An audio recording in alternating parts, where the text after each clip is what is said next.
Dobrý deň, vítam vás v teplárni pri diskusii Tepláreň naživo, čo je vlastne séria diskusí, ktorá chce približovať fakty o LGBTI plus ľuďoch a prinášať skutočné príbehy, pretože aj v tom obehu, aj v médiách, na sociálnych sieťach je priveľa rôznych lží, manipulácií, konšpiračných teórií, ktoré vlastne vyháňajú LGBTI plus ľudí z vlasti. A je tam takisto množstvo akoby lží, ktoré rozbijajú slovenské rodiny, pretože aj LGBTI plus ľudia sú súčasťou slovenských rodín. Takou témou, ktorá je naozaj veľmi zašpinená všemožnými manipuláciami a klamstvami, je práve život transrodových ľudí a dnes sa budeme rozprávať práve o mýtoch a faktoch o transrodových ľuďoch. A túto tému dnes budem rozoberať s antropologičkou a režisérkou filmu Šťastný človek Soňou Luterovou. Ahojte, ďakujem za pozvanie. A pozvanie prijala aj aktivistka a členka Duhových rodín Tina Bednár.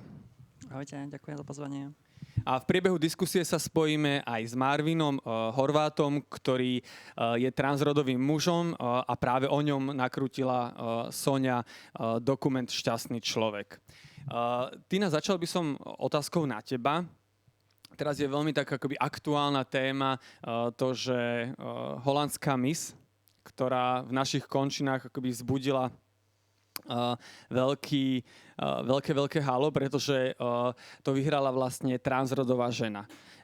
A ja vidím akoby aj v tých rôznych diskusiách všemožné akoby vyjadrenia a častokrát naozaj nie úplne akoby pekné komentáre. A tak ma zaujímalo, že s čím si sa ty stretla, že čo všetko si sa ty o sebe ako transrodovej žene dočítala na sociálnych sieťach.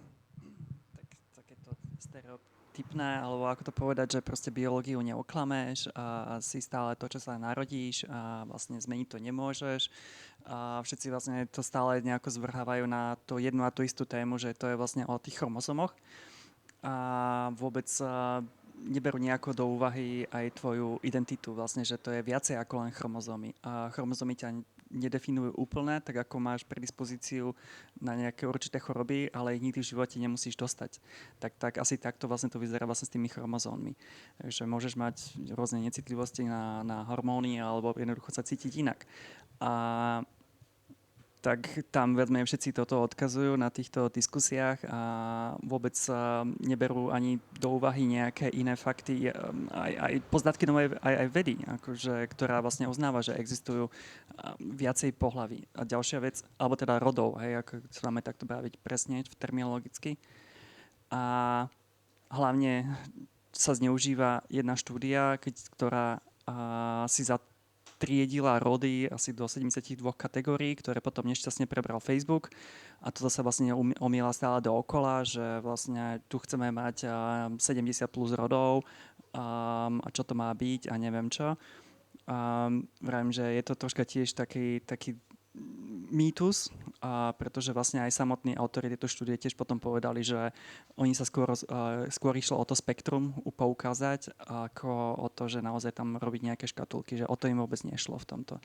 Takže akože beží strašne veľa mýtov a ľudia si vypichujú iba tieto senzácie a neveria na fakty, no.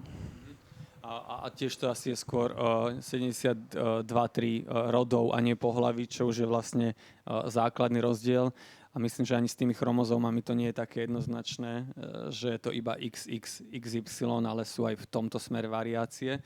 Čiže akoby, je to pomerne akoby časté, že sa naozaj stretávaš, že čítaš vlastne o sebe akoby všemožné akoby nezmysly. No, akože najväčší nezmysel asi možno, ktorý čítam, že to robím, alebo som to spravila tranzíciu len preto, som sa dostala niekam na ženské toalety a podobné veci, ako si človek si vraví, že no, tak áno, týmto si prejde len kvôli tomu, aby sa zamkol potom v kabinke a vyčúral. Často sa práve akoby označujú, že transrodoví ľudia sú vlastne sexuálni predátori. To je asi tiež jeden z tých mýtov. Soni, aký bol tvoj obraz o transrodových ľuďoch a čo si vlastne vedela o transrodovej téme predtým, ako si začala nakrúcať film o Marvinovi? Tak ja som sa s témou transrodovosti stretla už dávno predtým v zásade. V prvom rade som mala veľmi blízku transrodovú priateľku, aktivistku Rominu Kolárik, ktorá bola asi prvý človek, ktorý mi nejak ako keby otvoril vôbec toto uvažovanie predtým a jej vlastne priateľ Viktor Dinarsky, ktorý tu vtedy bol a dneska už je v New Yorku a proste pracuje pre, myslím, že OSF-ku a už úplne vystrelil do iného vesmíru. Ale pre mňa to vtedy bola veľmi, veľmi nová téma a úplne mi to otvorilo obzory a vtedy som proste urobila všetky tie veci, ktoré mnohé z nás, keď sa možno s tou témou stretneme, tak ako keby urobíme. Misgendrovala som. Proste pýtala som sa zvedavé otázky, ktoré možno boli niekedy nejapné, alebo ako keby za hranicou toho, čo dnes vnímam, ako vkusné sa opýtať, alebo vhodné. Ale bolo to v takom bezpečnom prostredí, príjmajúcom, pretože to boli moji priatelia a chceli, aby som tomu porozumela, vedeli, že do toho idem ako keby s takou otvorenou myslou a s otvorenou myslou a úprimne, hej, že to není nejaká ako snaha ich dostať do rozpakov alebo im ublížiť. Ale toto bolo, ale ja neviem, 10 rokov? To naozaj nebola, že vôbec téma. Ani tu na Slovensku a myslím, že ešte to ani ako keby nevybuchlo tak v tej popkultúre, jak to teraz vlastne sledujeme posledných 5 rokov. No ale to je prehistória. A potom vlastne v 2015 som práve s Rominou Kolárik a Chrisom Havlíčkom vlastne bola Transfúzia ako prvá organizácia, ktorá sa venovala transrodovým ľuďom na Slovensku. A ja som vlastne mimo toho, že som filmárka, som antropologička a pomáhala som im s výskumom transrodových detí na školách. A to bolo vtedy opäť niečo, čo ma veľmi informovalo a nejak mi pomohlo. A čo sa týka môjho príbehu s Marvinom, ak to tak môžem povedať, tak vlastne s Marvinom sa poznáme tiež od roku 2008-2009, tak nejak. A v tom čase sme sa stretli ako dva úplne typické tradičné páry. Ja s mojím manželom, Marvin s jeho manželom, bolo to pred Marvinovým coming outom, myslím aj vnútorným coming outom, čiže aj pred nejakým vnútorným sebauvedomením si tej cesty, na ktorú sa potom dal. A vlastne, neviem, či o tom chcem hovoriť ďalej, lebo budeme mať Marvina, ktorý to povie zo svojho pohľadu. A vôbec ja mám taký pocit, dneska rovno vám to chcem povedať, že vlastne, aj som to hovorila Týne pred diskusiou, že mám taký pocit, že ako keby nechcem vám hovoriť o vašich životoch vlastne, čo ste tu, lebo sa absolútne necítim ako patrične v tejto polohe.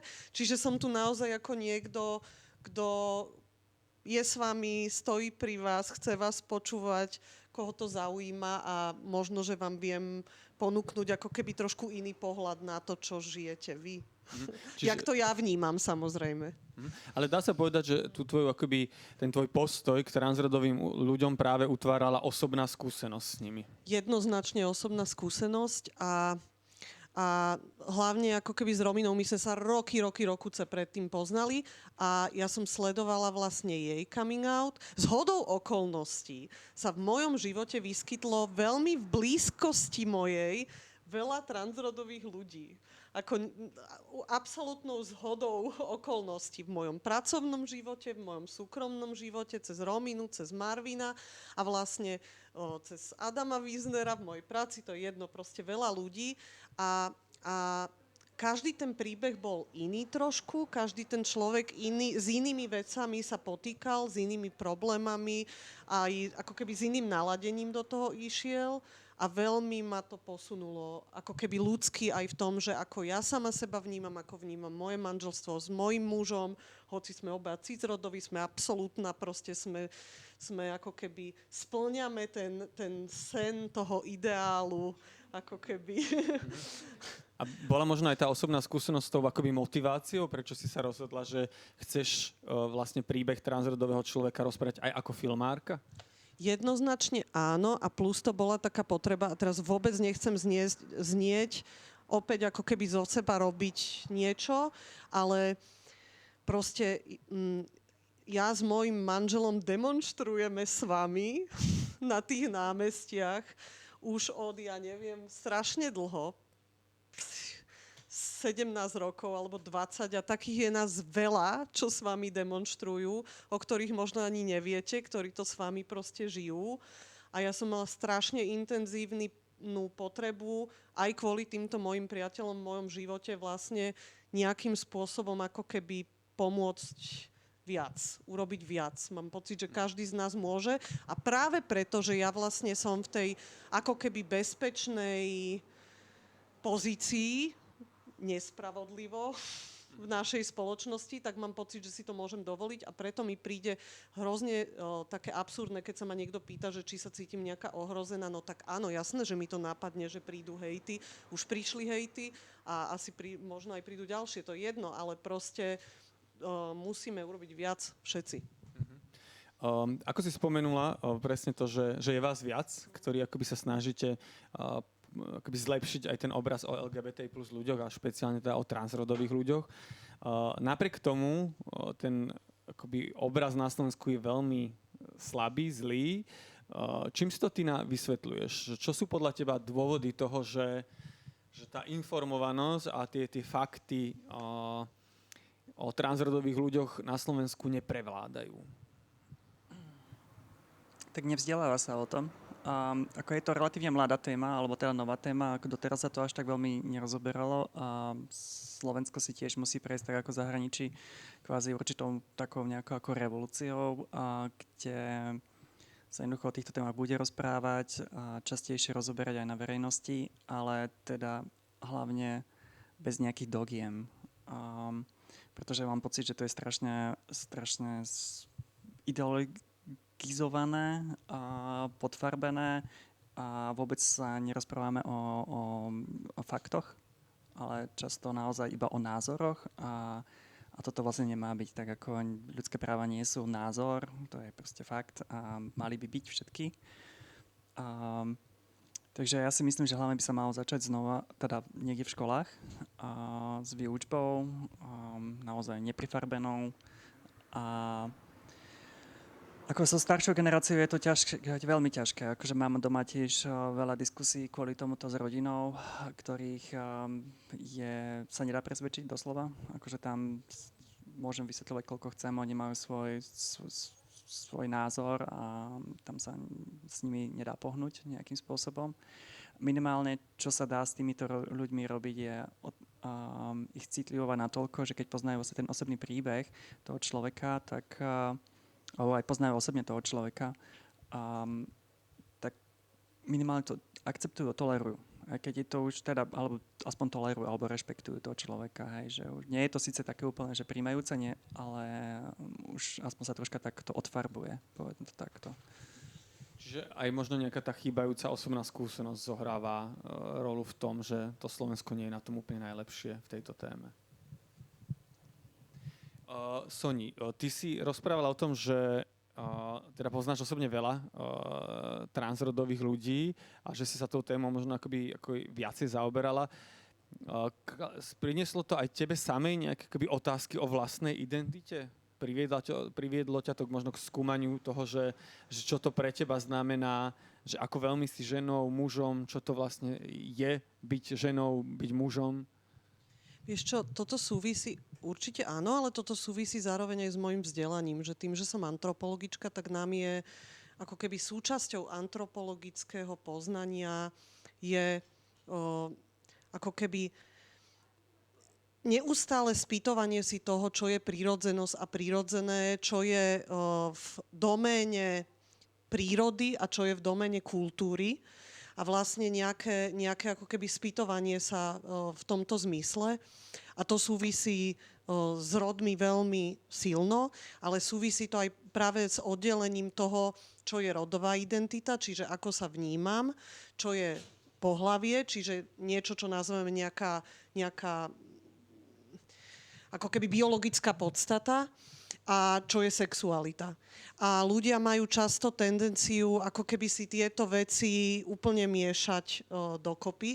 A pre mňa napríklad Marvinov príbeh a naše spoločné rozhovory, lebo mimo to, že sme vlastne natočili ten film, tak my sme sa strašne veľa o tom vlastne aj s Marvinom rozprávali a obracali to zo všetkých strán. A bolo to strašne zaujímavé pre mňa, pretože my sme sa práve stretli ako... Náš vzťah začal v momente, kedy ja som Marvina vnímala a možno aj on sám seba do istej miery vnímal ako typickú ženu strednej triedy, nejakej intelektuálnej vrstvy. Neviem, ako to vnímal on, ja som ho vnímala, ako keby boli tam nejaké paralely medzi jeho príbehom a môjim príbehom. A vlastne ten jeho coming out a to, že sa mi zveril a ja myslím, že to veľmi rýchlo ako keby prijala, aspoň taká je moja spomienka na to. Ale my sa už toľkokrát o tom s Marvinom rozprávali, že už neviem, kde je hranica toho, že kde je spomienka a kde je tá moja interpretácia toho, jak sme to všetko ako keby už toľkokrát omleli. Ale bolo to strašne pre mňa zaujímavé, vieš, že my sme vlastne dva dlhodobé vzťahy, dva páry.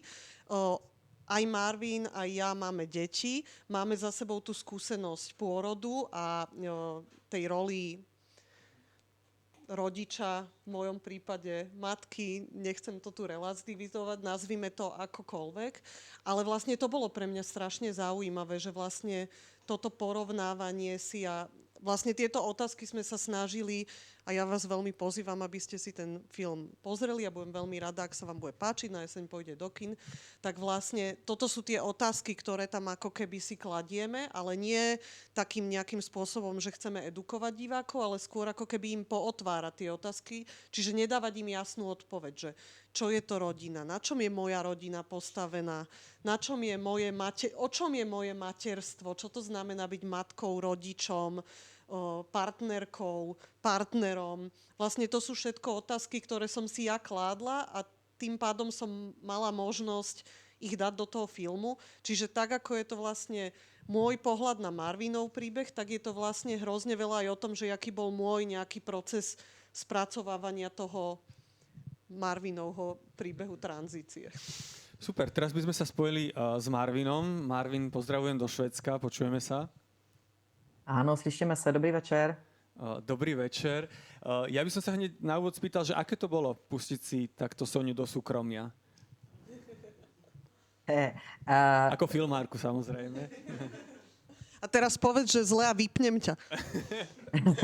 No, ty máš teďka tu moc, no, to je těžký. Budu muset být strašně hodnej.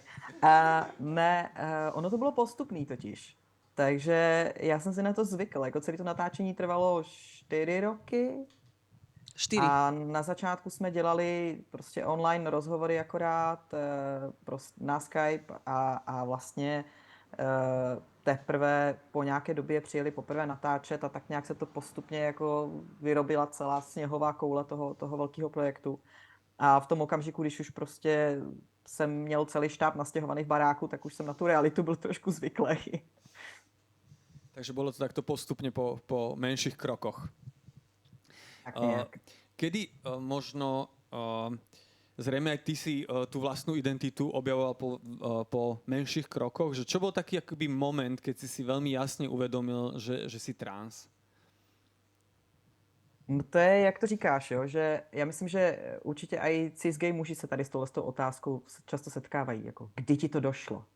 A jako aspoň teda spousta mých gay kamarádů na tu otázku docela nerado odpovídá, protože většinou se to týká velmi intimních zážitků a často v hodně raném věku. Ale jako pro mě úplně strašně klíčový bylo vůbec zjištění, že trans muži existujou.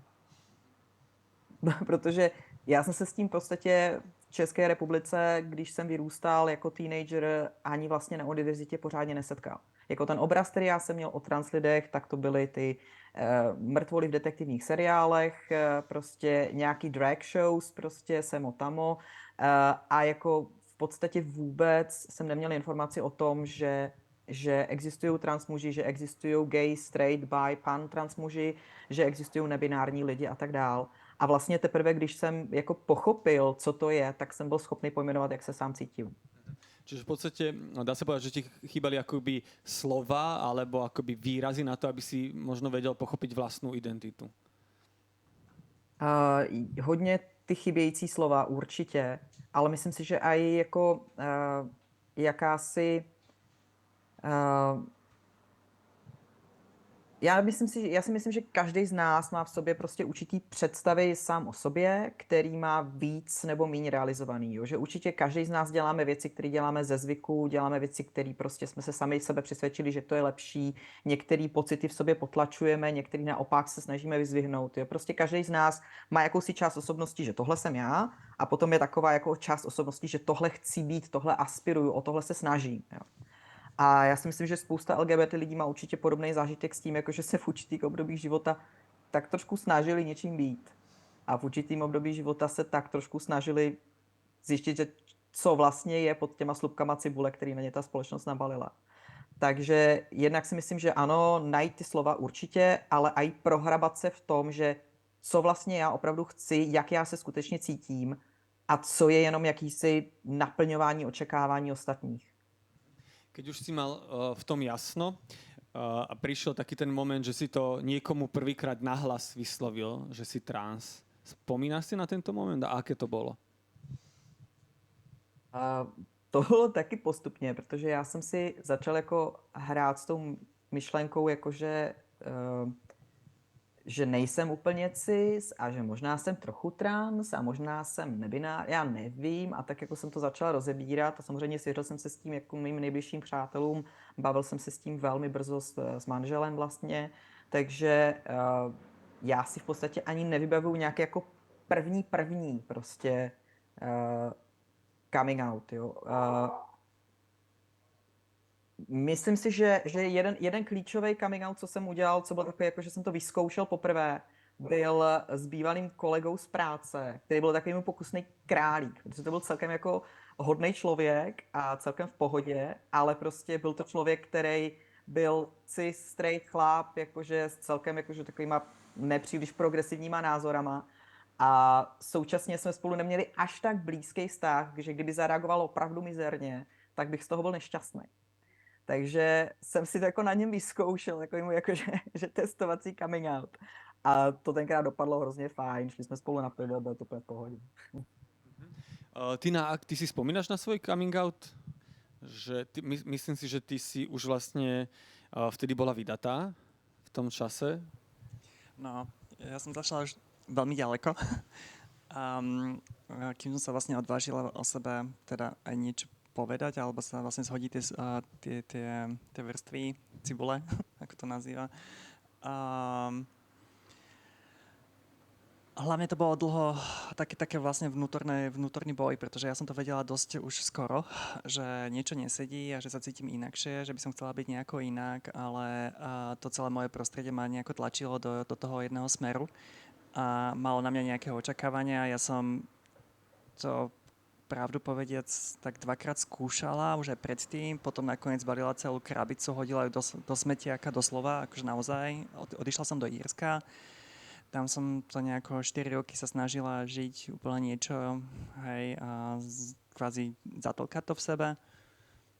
Až som sa vydala, mala 3 deti, hypotéka, všetko možné na krku. A to si potom človek povie, že oj. No ale potom na to dobehlo, akože potom na to naozaj. No a už som potom povedala si, už som sa zmierila s tým, že kto som. Aj vďaka vlastne tiež transfúzii, ja som tiež prvýkrát vlastne bola tam u Katky Franekovej, kde som nejako začala hľadať naozaj, že seba kam spadám, lebo tiež som najprv tiež takto išla, že OK, nebinárne a možno niečo skúsim a koľko si dovolím a tak. Ale nejako vždycky som v sebe cítila, že to nebude len to. Akože to bude naozaj, ja som naozaj tá binárna osoba, ale vlastne z toho druhého brehu, ako by takto nazvať. Takže vlastne ten môj taký vlastný coming out vo vnútri trval strašne dlho, až kým som si to vlastne naozaj akceptovala. A potom prišli tie kamikauty voči ostatným ľuďom a tam tie boli naozaj, u mňa to bolo naozaj, že proste od tých jednotlivých rozhovorov a tie najťažšie bol asi s manželkou. Ten trval dlho, niekoľko rokov sme si týmto prechádzali, až kým som sa dostal do stavu, že som to naozaj povedal aj všetkým okolo. Čo boli tie pocity, ktoré tebou šli, keď si išla vysloviť, že si trans? Ako manželka? Ako manželka? Mimotelový zážitok by to asi najviac opisovalo.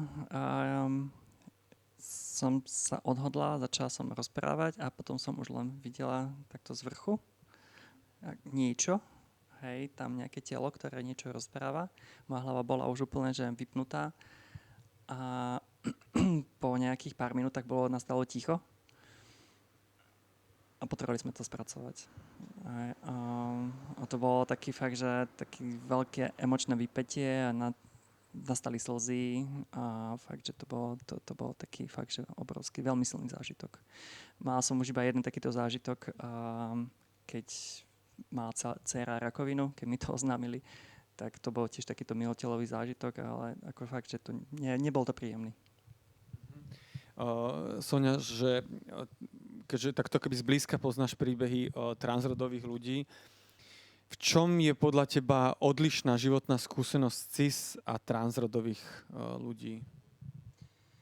No, o tomto sme sa, myslím, Marvin tiež minule bavili, čo teraz poviem, že ja mám pocit vlastne, že tá tvoja skúsenosť je vlastne bohatšia. pretože ten transrodový človek vlastne, keď prejde tou tranzíciou, aj sociálnou, v zmysle, že tým okolím je ten človek akceptovaný taký, aký je, tak vlastne zažije, a toto by bolo strašne pre mňa, zase sa vraciam k svojej antropologickej zvedavosti, že strašne by to bolo pre mňa zaujímavé, že jaká je tá skúsenosť vlastne toho, ako to okolie sa k tebe správa. Teraz myslím to cudzie okolie, ktoré nevie, že si trans, keď už po istom čase vlastne, že ako sa teda správame k tým mužom a ženám.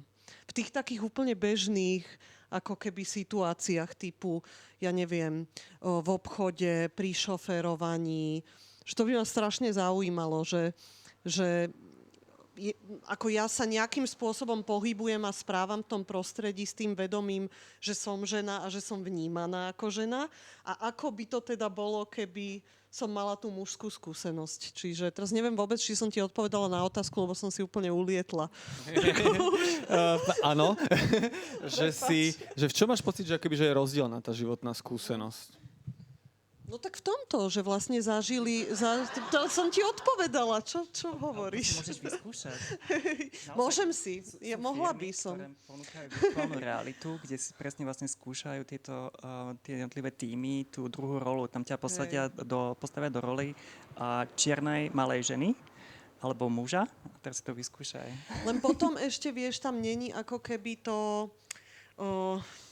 zažitie naozaj... toho, že som iná. Toho, že vlastne som ako keby toho postavenia, tej zraniteľnosti vlastne neskutočnej. Vieš, že to v tejto hre by ako bolo hihi, ale vlastne v tej realite to musí byť úplne iné.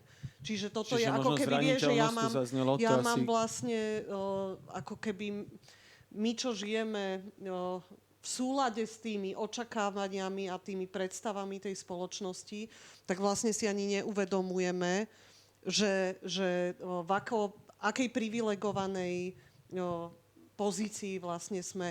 A pritom vlastne každá z nás je málo ľudí, ktorí nemajú niečo, prečo sa môžu stať napríklad obeťou šikany. Hej? A že je to vlastne... strašne také spupné postavenie toho bieleho muža, ktorý má pocit, že vlastne mne sa ako keby nič nemôže stať, ja som úplne za vodou, no môže. A tie kontexty a tie hranice vlastne sú veľmi také fluidné, čiže je to vlastne aj strašne krátkozraké, keď tá spoločnosť ako keby si vybere tú svoju obeť a teraz v poslednej dobe na Slovensku sú to práve trans ľudia, ale my vieme a videli sme už, že to je hrozne prchavé a na druhý deň to môže byť niekto iný a kľudne to môžete byť vy a ja, hocikto.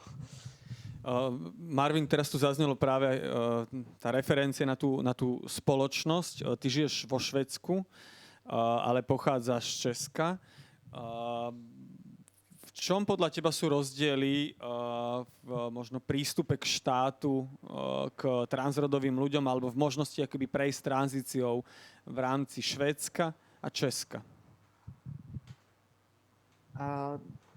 Ta otázka má několik úrovní, ale jako já to zkusím vysvětlit co nejrychlejš. Švédsko se strašně rádo tváří, že je jako velmi lidskoprávně na tom dobře a pořád si ještě fičí tak trošku na té pověsti toho jako průkopníka lidských práv. V praxi tomu zas až tak není. Jako to, když se člověk podívá na tu LGBT abecedu, tak to té vždycky prostě pokulhává několik let dozadu. A úplně stejně je to i ve Švédsku. Jo. Takže Švédsko sice má rovnoprávné manželství, takže manželství stejnopohlavních párů funguje v pohodě, existuje adopce stejnopohlavních párů, takže v podstatě tady v té oblasti jako ten pokrok je a rozdíl mezi Českem, Slovenskem a Švédskem jednoznačný, že jo, v Čechách pořád ještě rovnoprávné manželství není, adopční otázka je velmi horká věc, je to brambora, kterou si poslanci přehazují tam a zpátky, kdykoliv se potřebuje něčem dohodnout. A v podstatě v této oblasti si myslím, že i ta jako společenská akceptovanost té reality je větší. Jo. To znamená, že se jako LGB lidé nesetkávají do takové míry s diskriminací prostě ve zdravotnictví, na úřadech, na pracovišti. Prostě podle mě je to určitě lepší ta situace.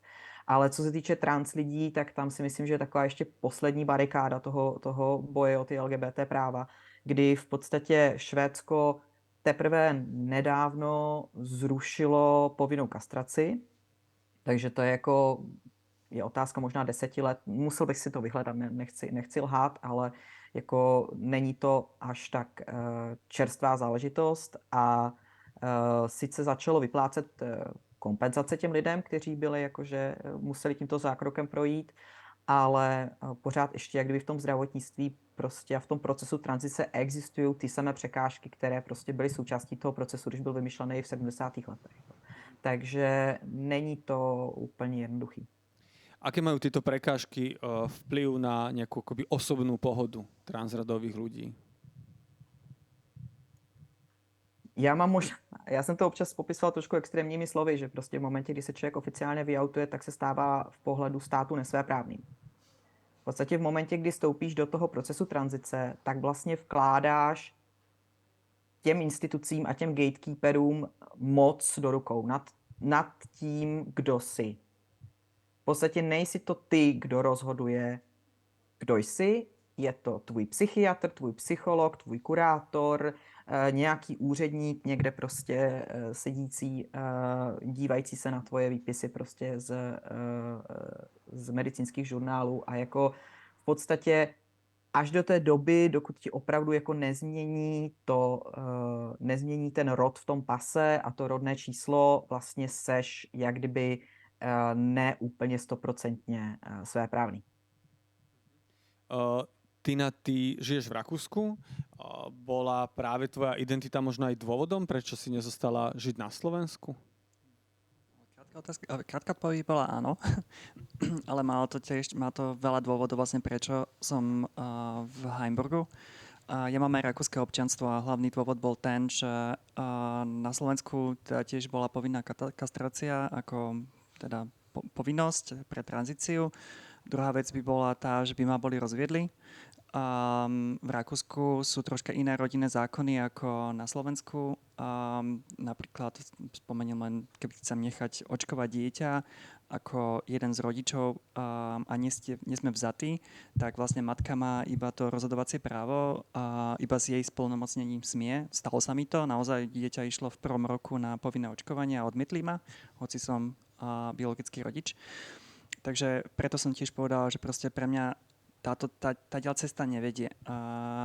Preto som si vlastne vzala rakúske občianstvo a prešla si celou tranzíciou tam, pretože vlastne za ďalšie to bolo oveľa jednoduchšie, lebo je tam predsa len tých lekárov viacej. Aj keď Rakúsko má tiež taký svoj ten problém, že všetci sú privátni a človek si to musí platiť. Zdravotná poisťovňa prehrádza minimum, naozaj. Majú tam nejaké miesta, samozrejme je tam takisto vlastne tiež musí človek absolvovať minimálne 10 hodín u terapeuta, 3 psychologické a psychoterapeutické posudky proste si musí zohnať a tak ďalej. Akože je tam toho veľa. Psychiatrické takisto. U endokrinologa sa čaká 9 mesiacov, keď chce ísť človek len akože klasickému, štátnemu. Samozrejme na súkromný človek dostane termín za 2 týždňa. Akože, hej, tak ako tá istá lekárka, ale v nemocnici sa na ňu čaká 9 mesiacov, u nej v ambulancii sa na ňu čaká 2 týždňa. Takže asi takto tam funguje. Keď má človek dosť peňazí, tak tú tranzíciu vie tam zriešiť relatívne veľmi rýchlo. U mňa to trvalo dlho, ale to bolo vlastne kvôli tomu, že som s manželkou si potrebovali strašne veľa vecí ujasniť, ako to bude fungovať a tak ďalej, takže akože tiež to boli roky. Ale bol to jeden z dôvodov, akože Slovensko ma doslova donútilo, že ak chcem žiť vlastne normálny život, teda v rode, ktorý cítim a prežívam vnútorne, a byť naďalej partnerkou, manželkou, tak proste mi povedalo nie. Ak môžem len krátučko z toho, čo si hovorila, že z toho mi hneď ako keby hneď mi napadá, že aké sú dôležité v tom ako keby zdroje, ktoré máme a že často to tak je v týchto problematických veciach, napríklad aj čo sa týka interrupcií, že vlastne keď tá spoločnosť kladie prekážky, tak tí, čo majú kapacity, finančné, vzdelanostné a tak ďalej, tak sú nejakým spôsobom schopní proste nájsť tie kľúčky a obisto, ale vlastne je tam strašné množstvo ľudí, ktorí prepadajú cez to sito a vlastne sa ocitajú v úplnej prekérii, vieš? Že sa vlastne niekto narodí a už je vlastne na úplne inej štartovacej čiare ako mnohí ďalší. Marvin, ty si vieš predstaviť, že by si tranzíciou prechádzal v Česku? Jako do určité míry asi ano, ale bylo by to o něco komplikovanější. My bychom měli s Ivanem samozřejmě ten samý problém, že my jsme se brali v Bratislavě, Ivan je v Bratislavě, takže taky kdybychom zůstali v Čechách nebo na Slovensku, tak by nás okamžitě rozvedli. Další věc, byl by problém s péčí o děti. Že? Já jsem sice biologický rodič, ale v momentě, kdy změníš právní pohlaví, tak to nic neznamená, takže by se muselo řešit nějaké prostě opatrovnictví. Teď ani Čechy, ani Slovensko nemají možnost jako adopce stejnopohlavních párů, takže nevím, jakým způsobem to lidi dělají, když prostě projdou tranzicí a mají děti. No a samozřejmě povinná kastrace. Že? A já jako má to být o mýtech a o faktech. Já myslím si, že jedním z těch mýtů, který koluje, je, že vlastně je to něco, co ty trans lidi chtějí. Dokonce se setkávám s takým názorem, jako že no tak když už tak už, ne? Tak když to teda chceš, tak teda se vším všude. A úplně se tam opomíjí jednak to, že tady se nejedná o rekonstrukci pohlavních orgánů tak, aby byly v souladu s tím pohlavím, jakým se cítíš. Ne, tam se jedná o čistou kastraci. Tam se jedná jenom o to, že vám zabrání biologické reprodukci. Oni vám neposkytnou jakože žádnou další zdravotní péči, která by vám měla pomoct cítit se lépe ve svém těle, bla, bla, bla, nebo jak už ty mýty kolujou. Vůbec ne. To je jenom kastrace, což v mém případě by byl docela brutální zásah do mého těla s docela brutálníma komplikacemi a dlouhou rekonvalescencí. Takže myslím si, že toto by bylo určitě něco, co by hrálo velkou roli v tom, že bych zvažoval prostě jakési, a myslím si, že spousta trans lidí to dělá, jakési předstírání, jakože se prostě smíříš s nějakou úrovní toho souladu a žiješ dál prostě s jakýmsi dalším nesouladem. A jako, nevím, myslím si, že ještě další faktor, který tam hraje roli, je samozřejmě to, že ta společenská akceptace na pracovišti by asi byla trošku víc problematická, než to bylo v Švédsku. Koľko rokov trval váš proces tranzície? Marvin? Já nejsem hotovej. Takže já jsem se vyautoval 2016-17, tam nějak postupně, ale já pořád ještě čekám ve frontě na poslední papír, abych mohl změnit právní pohlaví. Takže si spočítejte ty roky, jo, jsme na 6., 7. roce. V podstatě je to hlavně kvůli tomu, že tady jsou obrovsky dlouhé fronty a na veškeré prostě kroky v tom procesu. Endokrinologie byla zmiňovaná, tady je to myslím 2 roky v Göteborgu. Takže to jsou jako šílenosti a samozřejmě, že tu právní změnu vám jakože nepovolí potom, než absolvujete jako určitý jako věci. Takže já vlastně ještě pořád čekám na právní změnu, kterou navíc ještě nevím, jestli budu moct udělat, protože Švédi mi změní rodné číslo. A když mi Švédi změní rodné číslo, tak mi vlastně zavřou moji soukromou firmu a já ji budu muset znovu otevřít. Takže já nevím, jestli si můžu finančně dovolit prostě tu změnu rodného čísla, to ještě budu muset zjistit. Takže já ještě ne, ale myslím si, že ještě další věc, a tohle je trošku nepraktický, ale mám to rád, tu myšlenku. Já si myslím, že tranzice je jak kdyby proces celoživotní pro mnohé lidi. Že to je prostě něco, co jako s tebou jde dál, jako to není tak, že jakože prostě si nabarvíš vlasy, nebo prostě a tím se to jako vyřeší. Jo. Tam v podstatě je jakýsi celoživotní postoj nebo prostě vývoj mentální, který je součástí toho procesu tranzice a myslím si, že to nebudu moc někdy jako říct, jako že tak teď jsem hotový. Dobrý, upečeno. Tina, ty si taký moment mala v živote? Že si povedala hotovo? A respektíve, alebo možno aj koľko trvala tá tranzícia v tvojom prípade? Tiež neviem povedať nejaký presný dátum, že koľko to naozaj trvá, pretože vlastne keď si to vezmem, že si to uvedomujem od svojho 6. roku a stále s tým nejako som zápasila, tak vlastne čo je tá tranzícia? Vlastne keď si povieš, že v 20-ke to skúsiš a už chodíš tak viac menej v nejakom nebinárnom, potom to hodíš do koša a potom zase s tým začneš niekedy neskôr, tak akože kde to začína, neviem. Akože keď môžem nejaké také veľké dátumy, tiež to bolo asi pred ten 2017 cca, keď som spravila outing voči manželke, ale a potom to začalo vlastne tak naozaj, že naberať nejaké obrátky a do nejaké podoby. Akože úprimne ja neplánujem už ďalšie nejaké zákroky na sebe alebo niečo podobné, ale je to naozaj tiež o nastavení, že to ja napríklad aj sedím, že sa involujem aj v dlhových rodinách, že o tom otvorene rozprávam, nemám s tým problém, že vlastne robím tú advokáciu a tak. Takže. To, k čomu smerujem, že naozaj, že tých prekážok počas tej tranzície je veľmi veľa. Rovnako je to proces, ktorý trvá roky. A veľmi často sa objavuje aj v tých sociálnych sieťach to, že transrodovosť, že môže byť nejakou sociálnou nákazou, že to je teraz populárne a že tí mladí ľudia budú zmetení pri akoby spoznávaní vlastnej identity. Sonia, máš pocit, že tie informácie a tie príbehy, že naozaj akoby môžu poškodiť tých mladých ľudí pri objavovaní vlastnej identity? Môžu ich zmiasť natoľko, že nebudú vedieť, že či sú ženou alebo mužom? No, krátka odpoveď nie.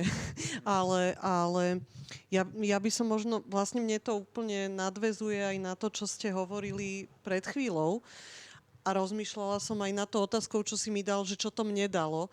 A vlastne pre mňa, ja nevnímam identitu človeka ako niečo statické.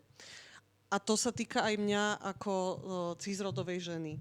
Že my sa neustále vlastne meníme v čase, ale my sa meníme aj v priestore. Vlastne ja som iná, keď tu rozprávam, iná som ako dcéra, iná som ako manželka, iná som ako matka. Proste ja mám spústu rôznych rolí, do ktorých viem ako vklznúť a viem vlastne cez ne aj cestovať v čase, vieš, lebo keď som napríklad dcérou, tak zrazu regredujem proste niekedy, aj s manželom niekedy regredujem, keď sa hádame. No, aj s deťmi. No, ale no, vlastne ako keby my si všetci musíme uvedomiť, že sa neustále vyvíjame a decká napríklad v čase puberty proste to je zákonité, že je to obdobie, kedy sú zmetené, kedy si sa hľadajú, kedy sa snažia porozumieť same sebe a vlastne svojmu miestu vo svete a ako v tom svojom sociálnom svete, čiže medzi svojimi blízkymi a medzi ľuďmi, snažia sa tomu porozumieť. Čiže ja to skôr vnímam cez toto, že áno, to, že vlastne je viac ako keby tých obrazov transrodovosti, tak môže spôsobiť to, že si vlastne kladú tie otázky, ktoré by si povedzme pred 20 rokmi nekladli, keď neboli tieto témy ako keby v spoločnosti. Keď sa o tom nehovorilo, keď to nebolo v telke a na Netflixe a neviem kde všade na TikTokoch.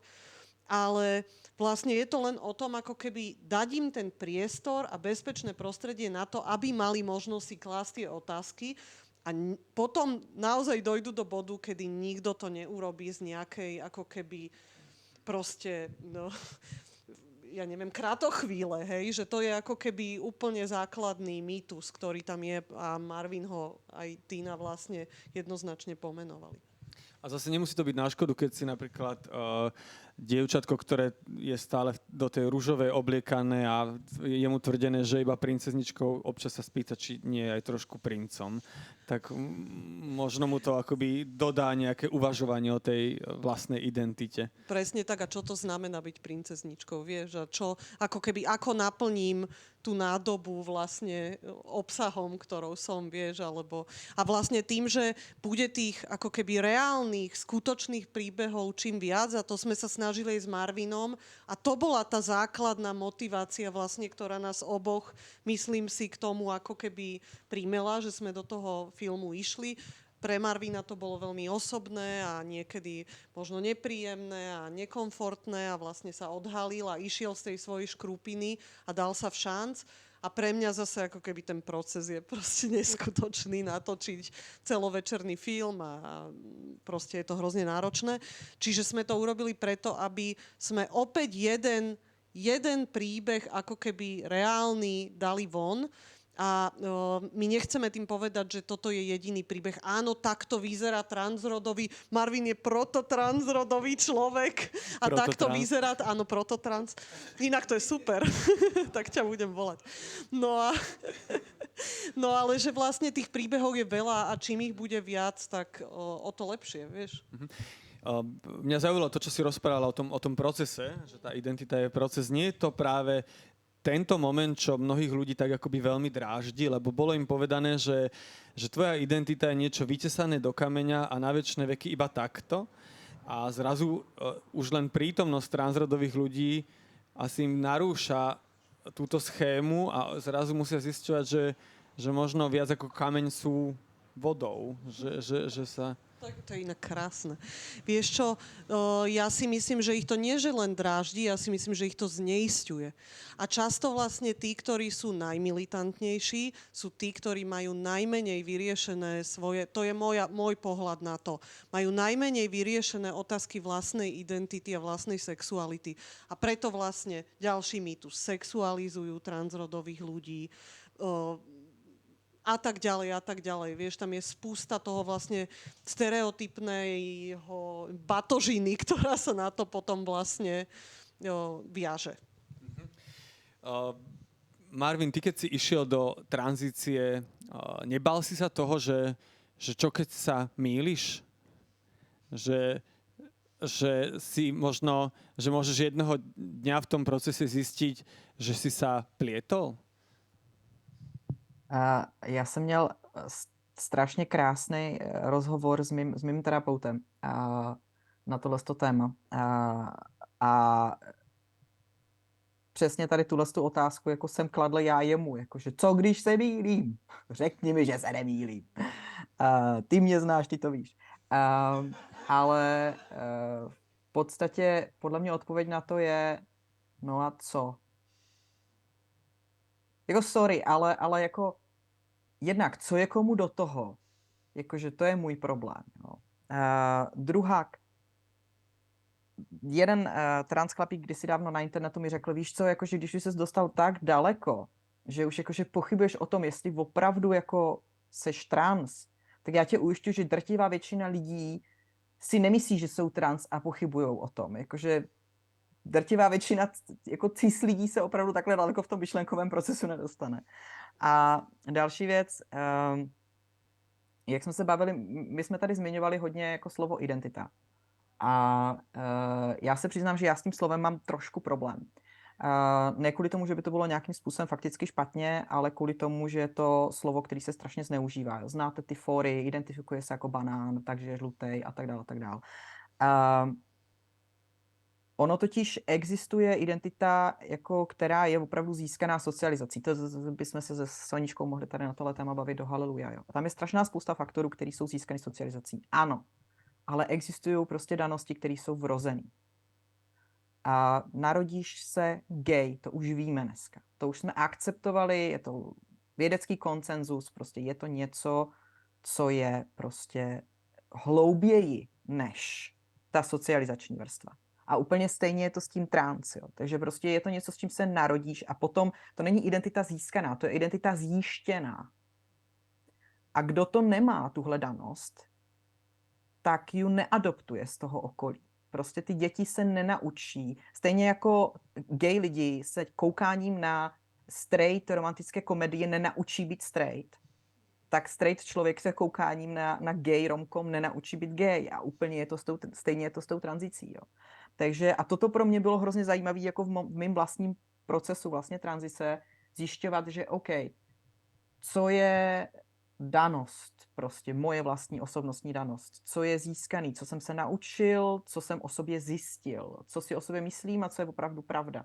A toto je jináč hrozná sranda. Já myslím, že takovéhle zjišťování by hrozně prospělo úplně každému člověku.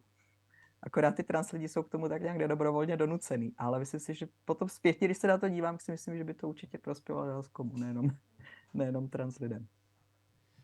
Tina, čo tebe, keď si prešla tranzíciou, ako sa to prejavilo na kvalite tvojho života? Tak ja som bola hlavne vyrovnaná sama vo vnútri. Prestali tie také osobnostné vlastné boje, že a niečo schovávať a niečo predstierať pred niekým. A hlavne to bolo o tom takej tej neúprimnosti vlastne, že že som proste troška iná, ako tvrdím alebo ako hrajem na vonok. Takže všeobecne vlastne som šťastnejší človek. Konec koncom. Super. Čo by sme... je to pritom také jednoduché a je to pritom vlastne naozaj, že keď je uprostred vlastne toho príbehu človek, ktorý vlastne iba šťastný. Ale mnohým na Slovensku to nedochádza, že je to takto jednoduché. Čo by sme my ako jednotlivci, alebo ako spoločnosť, alebo možno jednotlivé zložky spoločnosti mohli spraviť, aby v tej spoločnosti prevládali tie fakty? Vieš čo, ja si myslím, že to není, že to je o empatii viac, ako keby o faktoch. Že, a to hovorím vlastne ako vedkyňa a umelkyňa, hej, čiže si ako keby voľne plávam medzi týmito dvoma svetmi, ale ja som naozaj úprimne prišla k presvedčeniu, že je to o tom empatizovať sa, vyvolať empatiu. Marvin, čo by podľa teba pomohlo? Tohle je strašně těžká otázka. Já jsem si myslel, že zlí lidi jsou jenom nedostatečně informovaní. To byla moje teorie, když jsem vyrůstal. A bohužel jako dneska už všichni víme, že tomu tak dávno není, ale respektive nikdy tomu tak nebylo. Ale myslím si, že ta neinformovanost pořád ještě hraje strašně velkou roli. Bohužel, já si myslím, že strašná spousta z těchto věcí jako jsou mimo jak kdyby naši moc. Jo? Že vlastně ta téma je teďka tak spolitizovaná a tak zneužívaná. A to se netýká jenom Slovenska. Stačí podívat se, co se prostě děje v UK, co se děje na Floridě. Jako všechny tyhle jako diskuze o translidech momentálně v podstatě opakujou to, co se dělo jako v 70. 80. letech. Jako ty samé hlášky, co prostě za Stonewallu fičeli prostě o gay lidech, tak teďka fičí o trans lidech. Prostě ta politizace toho tématu je tak strašně toxická a mocná. A teď navíc dneska je to ještě amplifikované těma sociálníma médiama, že jako ta změna se musí dít na tolika úrovních. Jasně, vzdělávat, šířit informace, bavit se s lidma, snažit se je dotlačit k nějaké empatii, určitě, 100%. Ale myslím si, že aj jaksi, no, nevzdávat to, no. Protože momentálně je to fakt jako těžko se dejchá na některých místech. Tina, čo by som ja ako cis muž mohol spraviť, aby sa iní transrodoví ľudia, z ktorých stretnem, cítili lepšie?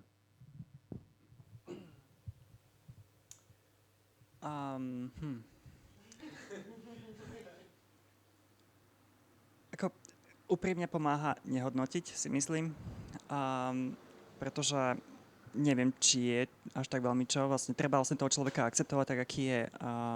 Ja sa snažím naozaj nehodnotiť nikoho, keď ho stretnem, či mám, ja neviem, je veľký, holohlavý, tak, ale popri tom vo vnútri môže byť úplne iný človek.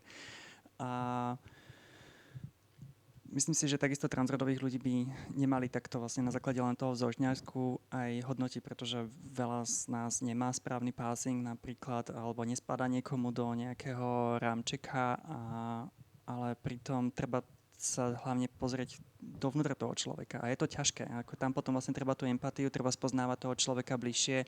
Ale to takéto prvé hodnotenie vlastne na prvý pohľad je veľmi nebezpečné. A si myslím, že to by sme si mohli tiež odučiť. Ako tu zaznelo, že tá situácia nie je vždy najlepšia a tá téma je silne akoby spolitizovaná a tej nenávisti je aj v tej spoločnosti veľa. Kde vy osobne nachádzate bezpečné miesta? Čo pre vás osobne je nejakým akoby zdrojom nádeje a síly? No určite moja rodina a deti a práve preto ju doprajem aj iným. A potom také tie drobné veci, vieš, typu, že príroda, kniha, bla, bla, bla, bla, bla, proste to všetko, čo máme všetci, kde sa chodíme ventilovať. A prestala som chodiť na sociálne siete. Ja viem, že to počúvame veľa, ale mne sa tak uľavilo. Lebo teraz sa ma pýtal niekto práve na tú miss a ja som to zachytila úplne okrajovo, pretože ja úplne, že cielene vytláčam tento typ informácií z môjho života a opäť viem, že ako keby možno to robím aj preto, že si to môžem dovoliť. Ale je to ako keby strašne zdravé podľa mňa vedieť si to dovoliť. Čiže... Tina? No, nadviažem na tie sociálne médiá.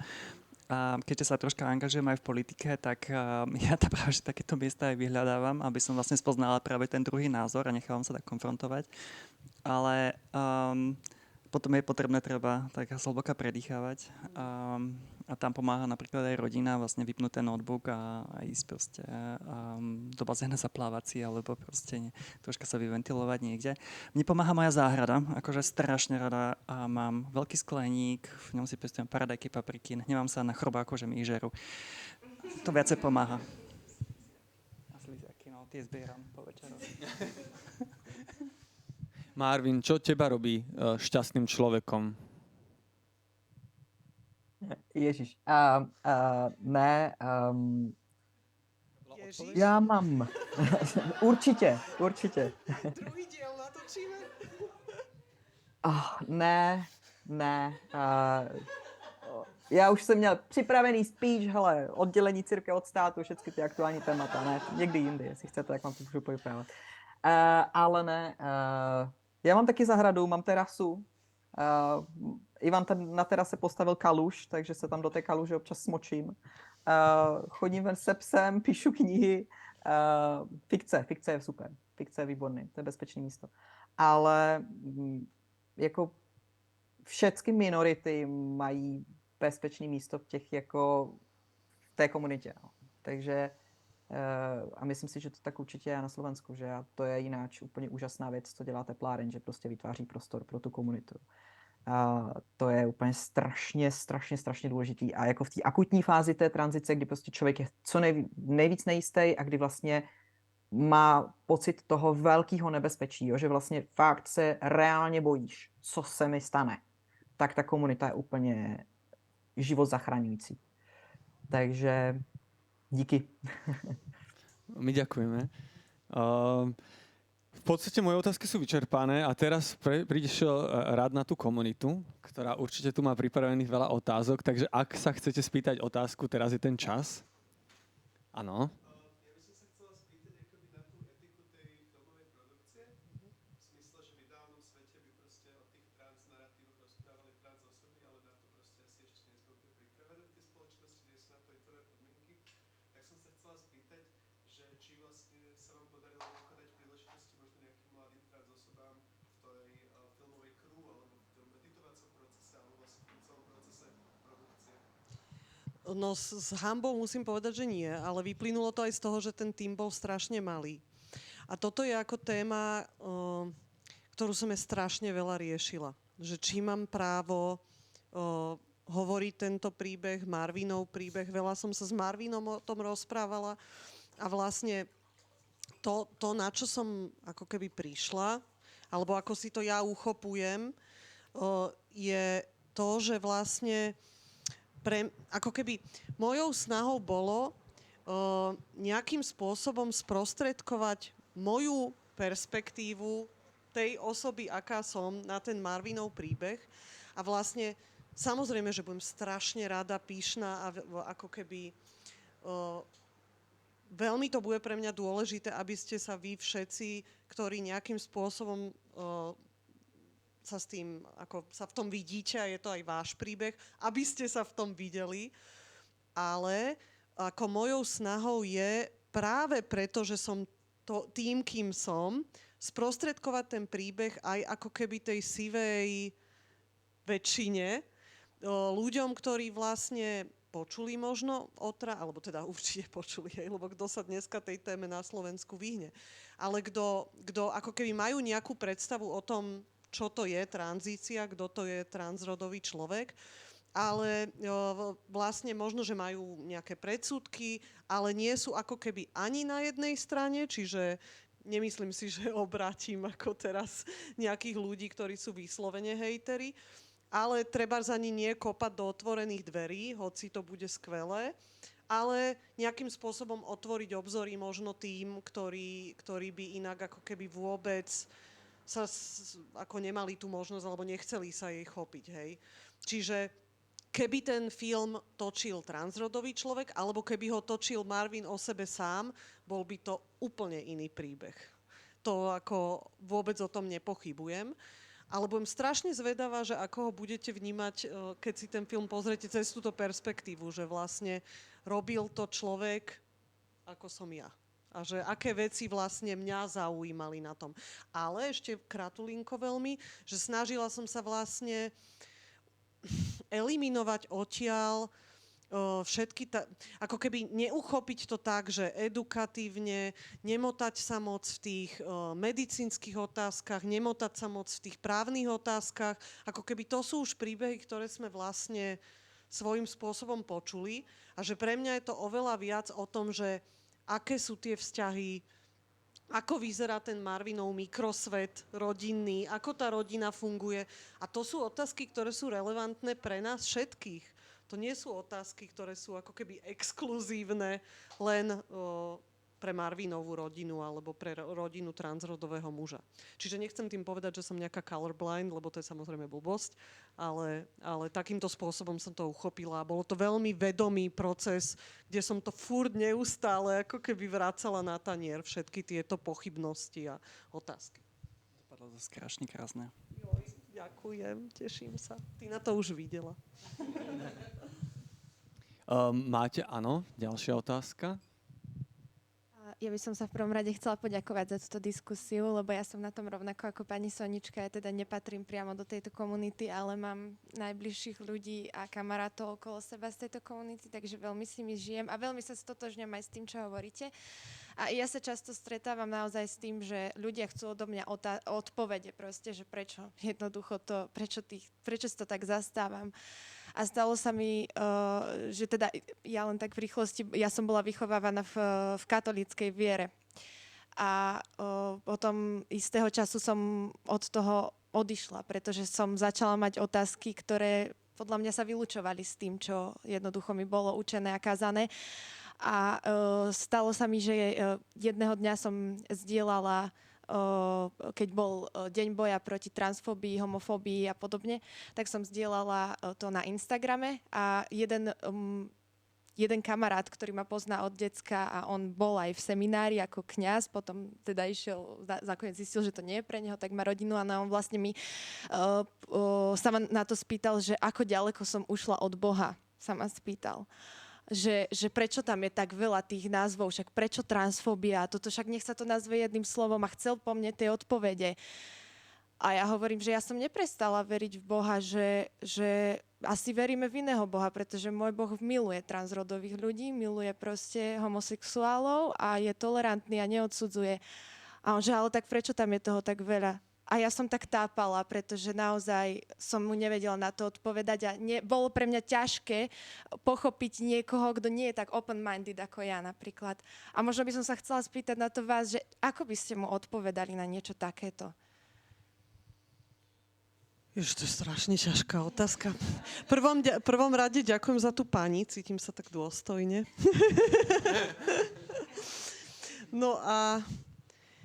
No, ako keby pragmatická otázka je, teda odpoveď je, že ako keby z môjho pohľadu preto, že áno, hovorí sa o tom veľa, ale poprvé, ako sa o tom hovorí, hrozne veľa je tých hlasov nenávisných a vlastne nekonštruktívnych, ktoré neposúvajú to.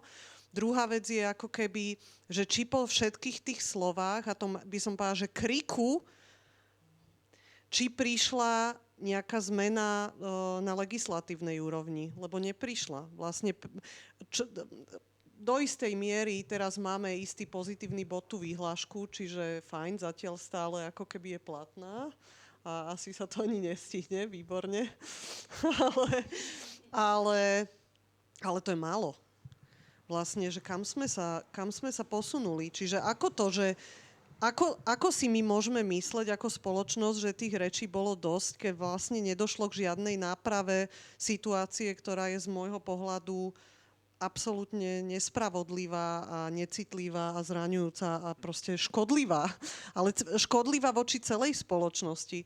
To je to, že vlastne pokiaľ v spoločnosti sú skupiny ľudí alebo konkrétni ľudia, ktorí kvôli systémovému nastaveniu trpia a sú nejakým spôsobom takto obmedzované ich práva, tak vlastne sa nemôžeme o tom prestať rozprávať. Mne iba tak napadá, že možno reagovať, keď rozpráva o tých písmenkách, že teda ten Boh stvoril ten svet taký pestrý a asi ani tá abeceda nám nebude stačiť na to, aby sme mali dostatok písmenok na pomenovanie celej tej reality. Tak možno, že nech sa pýta Boha, keď chce túto odpoveď, že prečo stvoril ten svet taký pestrý. Ja som aj sama veriaca a o sebe to aj hlásam. Ja som prešla k starokatolíkom, ktorí sú oveľa otvorenejší tomuto a je strašne veľa výkladov Biblie. Existuje takisto aj feministický výklad Biblie a nie je to len ten. Zatiaľ, že takisto sa aj kresťanstvo samotné, rimokatolicizmus vyvíja v čase. Nestagnuje to. Teraz máme synodu. Je tam bolo prinesených strašne veľa vecí dovnútra, ktoré budú reformovať takisto tú samotnú cirkev. Takže rímskokatolícka cirkev tiež nie je vlastne len niečo, čo stagnuje a vyvíja sa. Takže on by sa mal klásť takisto otázku, že prečo on stojí niekde na jednom mieste. To je další věc jináč, když už se bavíme o počtu písmenek v LGBT abecedě, tak pojďme se bavit o počtu různých církví. Áno, veľmi dobrý point. Hej. Máme ešte nejaké otázky, alebo prípadne možno otázky online boli? Neboli žiadne online? Žiadne otázky.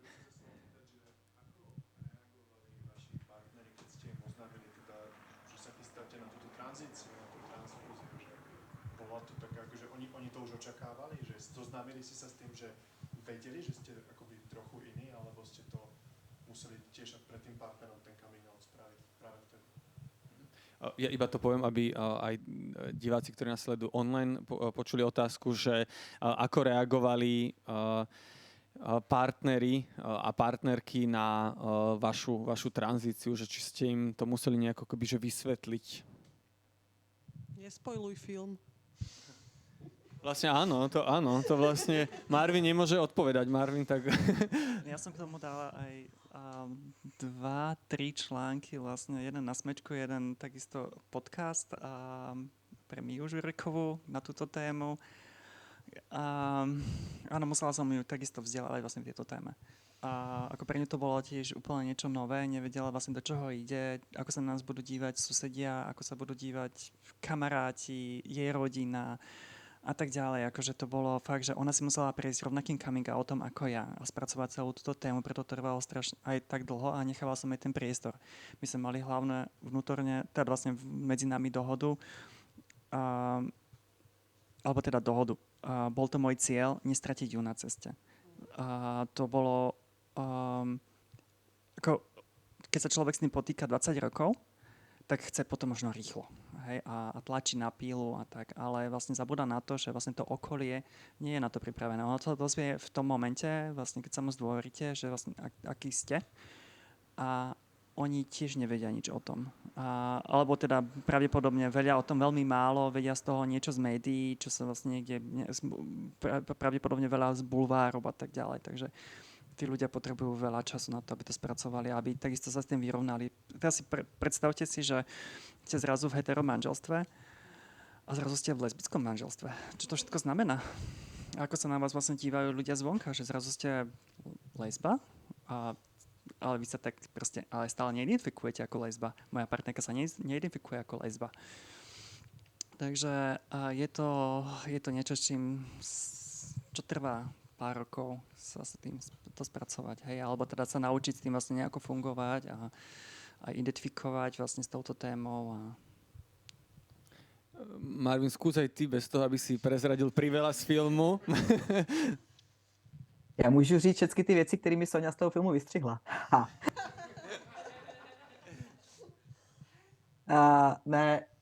Já si myslím, že tady prakticky to nemůžu říct, jo, a co se vlastně stalo, ale vlastně já myslím, že tady hraje prostě obrovskou roli ta informovanost té společnosti. Že vlastně my tím, že to těm trans lidem dneska děláme tak strašně těžký, tak si neuvědomuje, že to děláme strašně těžký jejich rodičům, jejich partnerům, jejich sourozencům, jejich kamarádům. Prostě to jsou ty lidi, kteří potom si odnáší strašný břemeno, protože oni jak kdyby musí plavat proti proudu na dvou stranách. Jo? Protože na jednu stranu prostě se vyrovnávají s tím, že prostě člověk, který je jim blízký, jim řekne něco, co oni považují za strašně jako důležitou, zásadní věc, a současně ještě tady je společnost, která jim prostě říká nějaký strašný nesmysly a mýty a hlouposti o tom, co to vlastně v praxi obnáší. Takže pro ty blízký prostě ta společenská atmosféra vytváří obrovský tlak. Nejenom pro ty trans lidi. Ale další, a podle mě to je úplně klíčový, jakože já jsem ten samý člověk, jako jsem byl předtím. Jako my se bavíme o tranzici jako nějaké prostě změně, jo. Podle mě v mém případě, asi nebudu mluvit za všechny, ale v mém případě to byla spíš jakási seberealizace, jakože spíš jakési prostě vytažení věcí naven, které tam už dávno byly. A prostě Ivan je člověk, který mě znal prostě od mých 20. Takže v momentě prostě, kdy po nějakých 10-15 letech vztahu já prostě jsem mu začal říkat o sobě nějaké věci, upřímně řečeno, ono ho to zas až tak jako na měsíc neodpálilo. Jako já si myslím, že spousta z těch věcí prostě pro ně až tak zásadním překvapením nebyly, protože mě prostě zná. Takže to je další věc, jo, že strašná spousta lidí, jako která prochází tu tranzicí, tak to neznamená, že se mění z jednoho člověka na někoho jiného. Vůbec ne. Takže si sa fyziku nenaučil vlastne tranzíciou, že? Ale naučil sa šoférovať a to je pravda. A to bych bez toho testosteronu A to by nezvládol. Když nemáte vysokou To hladinu by testosteronu, tak nezvládol. neumíte řídit. Hej. A musím povedať, že jeho varenie ako predtým bolo také, že vieš, také obyčajné, ale teraz je šéf kuchár. Super. Neviem, či ešte nejaká otázka. Vyzerá, že už nie. Tak skúsme si povedať veľmi dôležitý dátum, kedy budeme mať film premiéru. Ježiš Maria, ma zabije PR-ista. Ale 21 ideme do kina. September.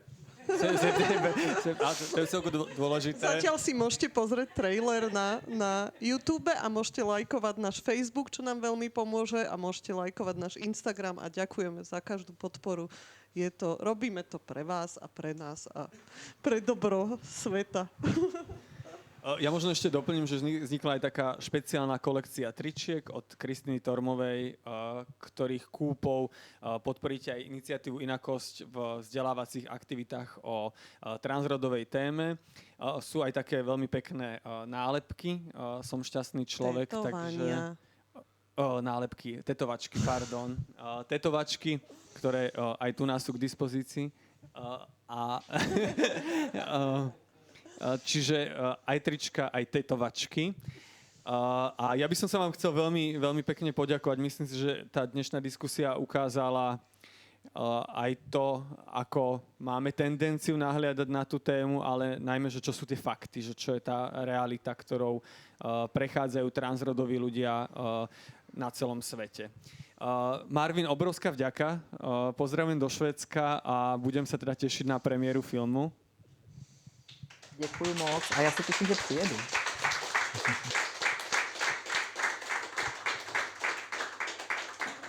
Veľká vďaka ide aj Soni, autorke filmu Som šťastný človek a antropologičke. Šťastný človek iba. Ďakujem.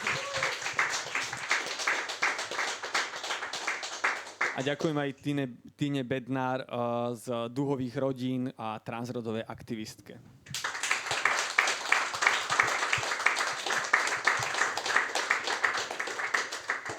A ďakujem aj publiku, či už tu v teplárni, alebo online, že ste sledovali túto diskusiu. Ak vás diskusia zaujala, alebo máte pocit, že zazneli nejaké užitočné veci, tak určite super to zdieľať, poslať možno starej mame Ujovi, ktorí by sa mohli o tejto téme dozvedieť viac.